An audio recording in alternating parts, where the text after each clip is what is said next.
బెంగళూరుని హృదయంలో ఆకుల సలసలలు నగర సవ్వడితో కలిసే చోట తరతరాలుగా కాపలా కాస్తున్న ఒక ఆలయం నిలిచుంది. ఇది రాతి, పురాణం, భక్తి ఇవన్నీ కలిసి శ్వాసించే స్థలం. అది దొడ్డ బసవనగుడి, గొప్ప బుల్ టెంపుల్. భక్తి, వారసత్వం, విశ్వాసానికి శాశ్వత కాపరి. ఈ పవిత్ర స్థల కథ 1537 సంవత్సరంలో ప్రారంభమవుతుంది. అప్పుడు బెంగళూరు నగరాన్ని స్థాపించిన మహారాజు కెంపేగౌడ మొదటివారు భగవంతుడైన శివుని ప్రియమైన వాహనమైన నంది బసవకు అంకితమైన ఆలయాన్ని నిర్మించారు. ఆ రోజులలో బెంగళూరింత రద్దీగా ఉండేది కాదు. అది పచ్చని పొలాల, మృదువైన గాలుల, కొండల మధ్య విస్తరించిన కడలెకాయ్ అంటే వేరుశెనగ సాగు భూముల నాడి. రైతులు దేవుడిపై భక్తితో, వర్షంపై ఆధారపడి సరళమైన జీవితం గడిపేవారు. కాని పురాణం చెబుతుంది, ఆ శాంతి ఎప్పటికీ నిలవలేదు. ప్రతి పౌర్ణమి రాత్రి ఒక మహాబసవ కొండల నీడలలో నుండి బయటకు వచ్చి రైతుల వేరుశెనగ పొలాల మీద దాడి చేసేది. పంటలు నాశనమయ్యేవి, రైతుల ఆశలు విరిగిపోయేవి. వారి ప్రార్థనలు పెరిగాయి, వారి భయాలు మరింత లోతుగా మారాయి. ఒక రాత్రి ఆత్మవిశ్వాసం మరియు నిరాశతో నిండిన రైతులు కలిశారు. వారి చేతుల్లో మంటలు, వారి గుండెల్లో భయం మరియు భక్తి.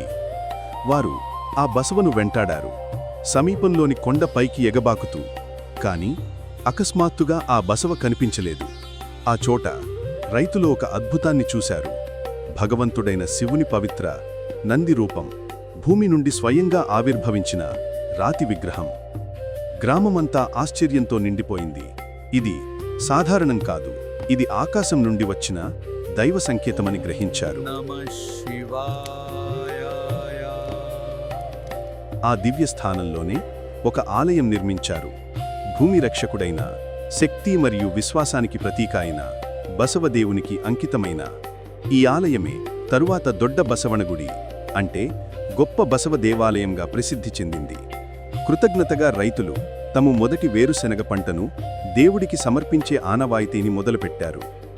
ఆ సాధారణ ధన్యవాద పూజే తరువాత కడలెకాయ్ పరిసే అంటే గ్రౌండ్ నట్ ఫేర్ అంటే వేరుశెనగ జాతరగా మారింది. ఇప్పటికీ ప్రతి సంవత్సరం వేలాది మంది భక్తులు బసవన గుడిలో చేరతారు. వీధులు దీపాలతో, సంగీతంతో, భక్తితో నిండిపోతాయి.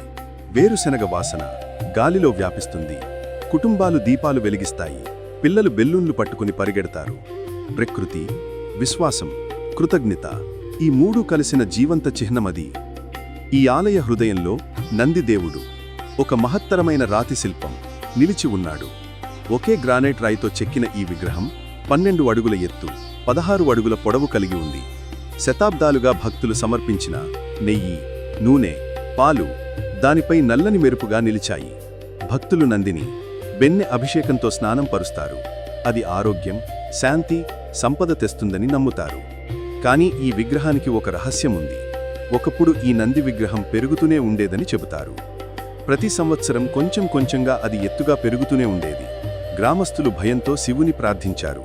తరువాత ఒక ప్రత్యేక పూజ చేసి నంది తలపై ఒక ఇనుప గొట్టం ఉంచగా ఆ పెరుగుదల ఆగిపోయిందని చెబుతారు. ఇప్పటి వరకు ఆ ఆలయం శాశ్వతంగా ప్రశాంతంగా నిలిచి ఉంది.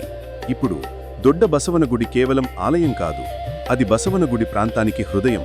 ఆ ప్రాంతానికే పేరు వచ్చింది, బసవగుడి అంటే బసవదేవుని నివాసం. ద్రావిడ శైలిలో నిర్మించిన ఈ ఆలయం దక్షిణ భారతీయ కళాశిల్పం యొక్క శక్తి మరియు సరళతను ప్రతిబింబిస్తుంది. రాతి గోడలపై నాజుకైన చెక్కులు దీపాల వెలుగులో మెరుస్తూ, గంటల నాదం రాతి మార్గాల్లో ప్రతిధ్వనిస్తోంది. భక్తులు ఇక్కడ పూజకే రారు, శాంతిని వెతుక్కోవడానికి వస్తారు. నగర గందరగోళంలో ఈ ఆలయం ఒక నిశ్శబ్ద ఆశ్రయం. ప్రతి ఉదయం మరియు సాయంత్రం మంత్రాల ధ్వని, ధూపపు వాసన, దీపాల కాంతి ఈ స్థానాన్ని ఆధ్యాత్మిక శక్తితో నింపుతాయి. సూర్యాస్తమయ వేళ బంగారు కాంతి నందిపై పడుతూ భక్తికి పుట్టిన కాంతి ఎప్పటికీ మాయం కాదని గుర్తుచేస్తోంది. దాదాపు 500 సంవత్సరాలుగా దొడ్డ బసవన గుడి నిలిచి ఉంది. భక్తి, పురాణం, కృతజ్ఞతల శాశ్వత చిహ్నంగా ఇది కాలం యొక్క గుసగుసలను మోస్తోంది. రైతుల భక్తి, రాజు యొక్క కళ, దేవుని ఆశీర్వాదం ఇక్కడ బెంగళూరుని హృదయంలో ఇప్పటికీ ఆ ప్రాచీన కథ యొక్క స్పందన వినపడుతోంది.